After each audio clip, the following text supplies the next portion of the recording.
sur les exercices qui portent sur les oscillations forcées à 1 degré de liberté. Le premier exercice que je vous propose est un exercice, c'est le pendule simple classique. Il est extrait d'une épreuve de rattrapage de l'Université des sciences et de la technologie Walid Boumedienne à Alger, proposée durant l'année universitaire 2002-2003. La durée de l'épreuve était de 2 heures et l'exercice était noté sur 5 points. Donc, un exercice à traiter environ en 30 minutes à 40 minutes. Alors, qu'est-ce qu'il a de particulier? C'est que le déplacement S de T, ici, la force excitatrice, si vous voulez, le déplacement excitateur est appliqué ici. Et en plus, il n'est pas de la forme A sinus oméga T, il est de la forme A sinus oméga 1T plus B sinus oméga 2T. C'est-à-dire qu'on impose un déplacement à 2 fréquences. Donc, soit le pendule constitué d'une tige de longueur L, de masse négligeable, et de masse ponctuelle petit m accroché à son extrémité. Un amortisseur de coefficient de frottement visqueux alpha relie la masse petit m à un bâti vertical, c'est-à-dire celui-là. Ce bâti est soumis à une vibration sinusoïdale S de t est égal à A sinus oméga 1t plus B sinus oméga 2t. La position de la masse est repérée par l'angle θ, ici, qu'elle fait avec la verticale, que fait si vous voulez, la tige OM avec la verticale. Alors, on vous demande premièrement d'établir l'équation différentielle du mouvement de la masse petit m. On suppose qu'on a des oscillations de faible amplitude autour de la position d'équilibre. Puis, on vous demande de montrer que le système est équivalent à un système excité par une excitation périodique. F de t est égal à F01 cosinus oméga 1t plus F02 cosinus oméga 2t. Quel est le point d'application de la force? Deuxièmement, on suppose que les amplitudes F01 et F02 sont égales. Donc elles sont égales à F0. Et que les pulsations oméga 1 et oméga 2 sont très proches. En utilisant le principe de superposition, déterminer la solution θ de t en régime permanent. Montrer qu'elle est de la forme θ de t est égal à c cosinus oméga 2 moins oméga 1 sur 2 t plus phi que multiplie cosinus oméga 2 plus oméga 1 sur 2 t plus psi. On donne les relations trigonométriques suivantes. Donc, la formule de cosinus A plus cosinus B et la formule de cosinus A moins cosinus B. On vous demande de tracer l'allure du graphe θ de t en faisant apparaître les deux périodes qui décrivent le mouvement. Donnez leur valeur numérique pour oméga 1 égale 49 radians par seconde et oméga 2 égale à 50e radian par seconde. On vous dit quel est le type de mouvement et décrivez-le brièvement. Alors, pour l'énergie cinétique et l'énergie potentielle, nous avons déjà traité le pendule simple dans les chapitres précédents. Oscillation libre, par exemple, chapitre 01. Donc, l'énergie cinétique T, c'est 1 demi ml carré θ point carré. L'énergie potentielle, c'est mg delta H. Donc, la masse, elle était là, elle est montée ici. Donc, elle a changé de hauteur. Elle est passée d'ici jusqu'à là, c'est L facteur de 1 moins cosinus θ. Et puis, si on prend cosinus θ égale 1 moins θ2 sur 2, vous allez obtenir donc 1 demi de mg L θ carré. Alors, pour la fonction de dissipation, l'amortisseur ici, il s'allonge de, si on considère que ça c'est faible, c'est L sinus θ, qui est à peu près égal à Lθ. Donc, sa vitesse ici, c'est Lθ point. Et ici, on lui impose un déplacement, donc une vitesse, qui est S point.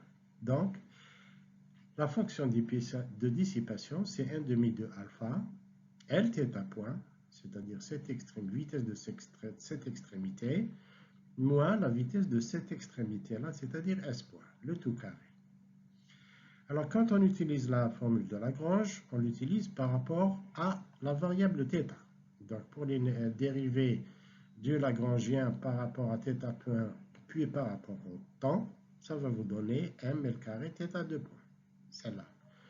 Dérivé du Lagrangien par rapport à θ, c'est cette quantité-là qui va être dérivée par rapport à θ, donc plus mgl θ.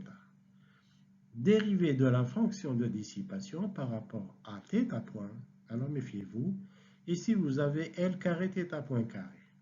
Donc quand vous allez élever au carré, vous aurez L carré θ point carré.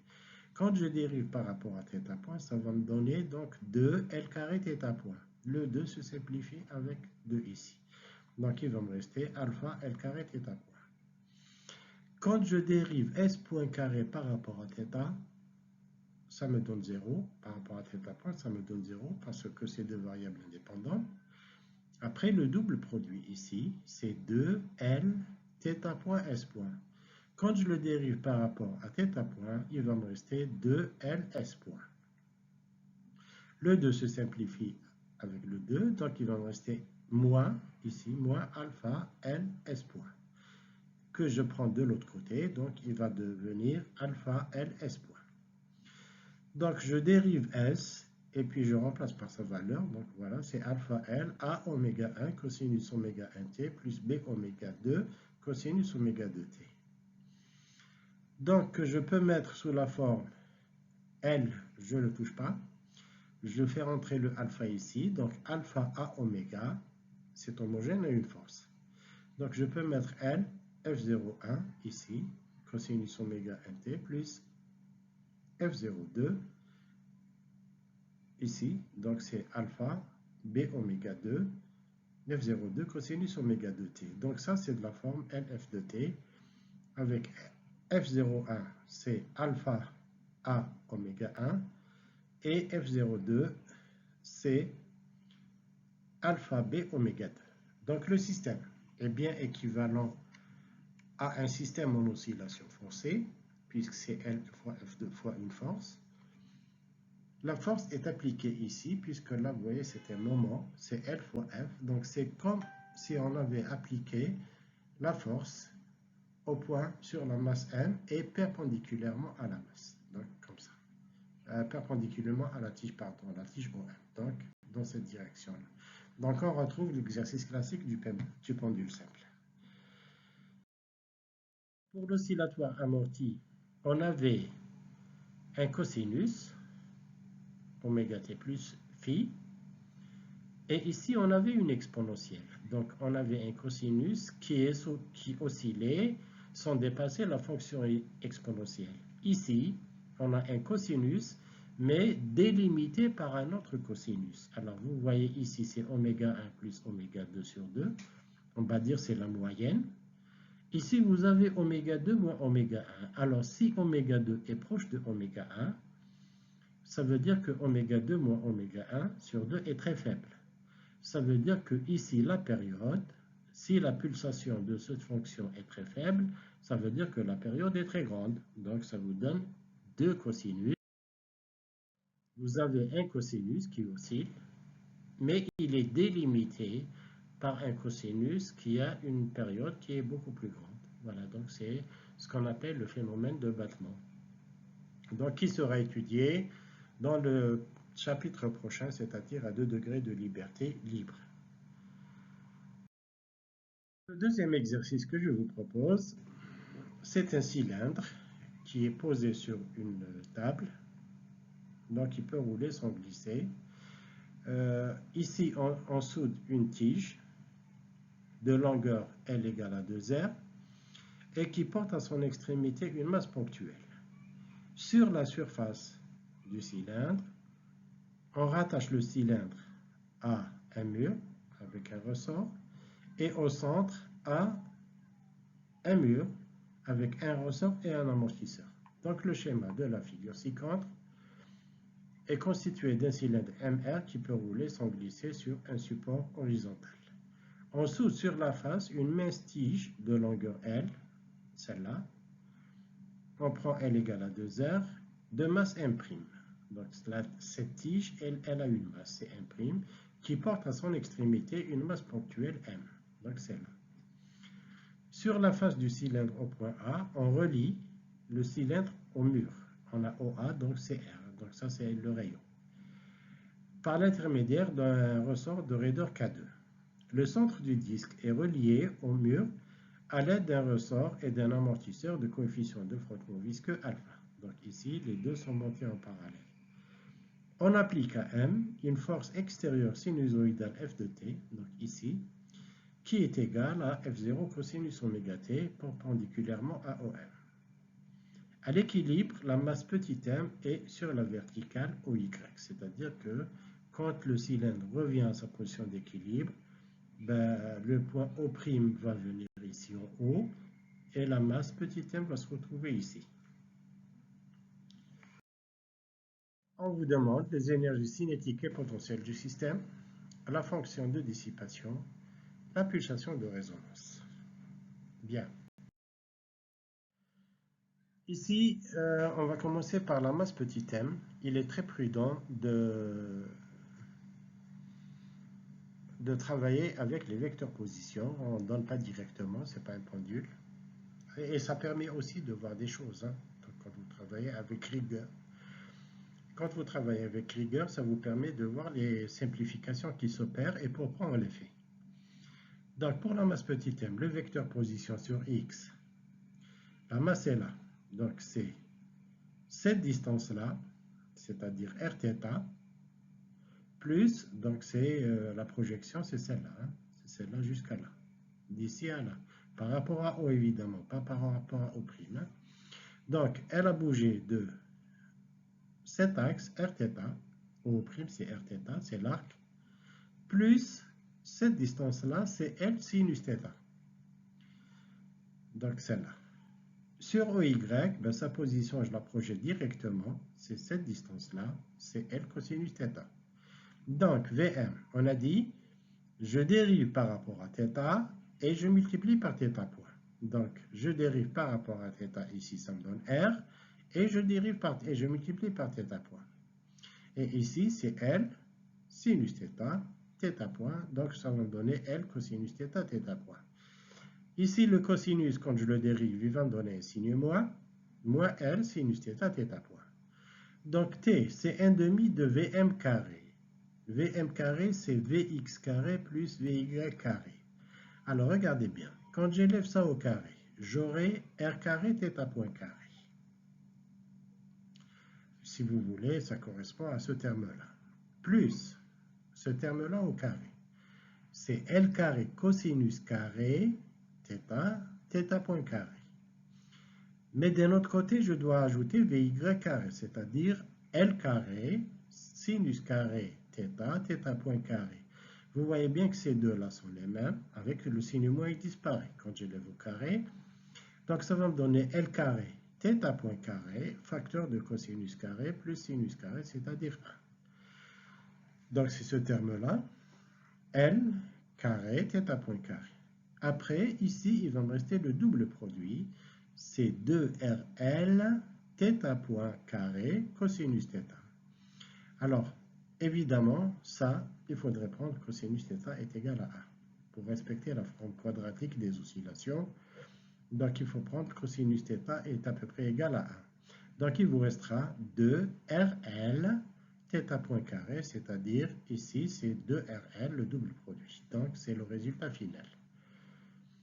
Pour la tige, ici, donc son centre de masse, il est au milieu. Si on a pris une tige de longueur L égale 2R, donc le centre de masse est au point A. Donc, c'est le centre de masse, c'est cette distance-là, c'est-à-dire Rθ plus cette distance-là, c'est R sinus θ, qui est à peu près la même. Hein. Si sinus θ est faible, ça veut dire, si θ est faible, ça veut dire que sinus θ égale θ. Mais nous, on va faire ça rigoureusement aussi, comme ici. Hein, on va trouver la même chose. Mais simplement, ici c'est L, alors que ici c'est R. Donc, ici c'est R cosinus θ. Et V c'est 1'. Donc, c'est même chose, même démarche qu'ici. Hein. Donc, on dérive et on multiplie par θ point. Et puis, donc, 1 demi de m' VC1' carré. VC1' carré va me donner la même chose que ici. Simplement, je remplace L par le point ici, le milieu de la tige, c'est-à-dire R. Donc, R plus R carré, θ point carré. Donc, ça, c'est pour la translation du centre de masse. Puis, il y a la rotation, c'est-à-dire 1 demi I delta, θ point carré.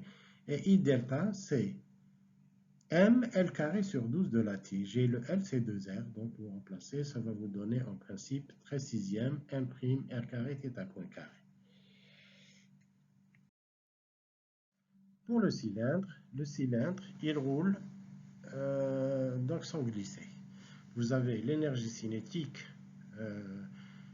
de translation de son centre de masse, c'est 1 demi VCM carré, et VCM c'est Rθ point, et de l'énergie cinétique de rotation autour du centre de masse, c'est-à-dire 1 demi I delta θ point carré. Donc ça va vous donner, pour le centre de masse, c'est Rθ point la vitesse, donc le centre de masse, il était là, il est venu là, plus 1 demi m r carré θ point carré. Ça, c'est le moment d'inertie que multiplie θ point carré, et ça vous donne donc 3 quarts m r carré θ point carré. Donc ça, c'est un résultat classique pour le cylindre qui roule sans glisser. Pour les énergies potentielles, vous avez le ressort K1, donc qui s'allonge de, il était là, il s'est allongé jusqu'à O', donc O' c'est Rθ. Donc nous, on dira c'est UK1, c'est 1 demi de K Rθ, l'allongement au carré. À la limite, on peut mettre une constante, ça ne nous gêne pas. Le ressort K2, il s'allonge, méfiez-vous ici, il s'allonge de Rθ plus R sinus θ, c'est-à-dire R sinus θ, c'est à peu près Rθ, donc c'est 2 Rθ. Donc c'est 1 demi de K, ici c'est 2 Rθ le tout carré. Le 2 au carré, je le sors, il devient 4. 4 sur 2, donc c'est la même chose qu'ici, simplement ici on met 2R, c'est tout. Et donc 4 demi c'est 2, donc 2K R θ carré. Alors pour les énergies de gravitation, le centre de la tige, le milieu, il descend de delta H du centre de masse, c'est ici, c'est ce petit déplacement, c'est R facteur de M moins cosinus θ. Donc ça c'est R, si vous voulez c'est R moins R cosinus θ. Mais c'est une diminution, donc il faut le prendre d'une manière négative. C'est-à-dire c'est UG', c'est M'G que multiplie moins delta HCM. Bien, parce que c'est une descente, c'est une diminution. Donc c'est moins Mg, M'Gr, facteur de M moins cosinus θ, donc ça vous donne ceci. Avec évidemment ici, alors vous voyez, donc ce que vous fait voir cet exercice, c'est que dans le même exercice, nous prenons ici cosinus θ, c'est 1 moins θ 2 sur 2, alors que dans l'énergie cinétique, nous avions pris cosinus θ égale à 1. Donc dans le même exercice, nous faisons deux approximations différentes. Ben, c'est uniquement pour respecter les formes quadratiques des énergies cinétiques et potentielles.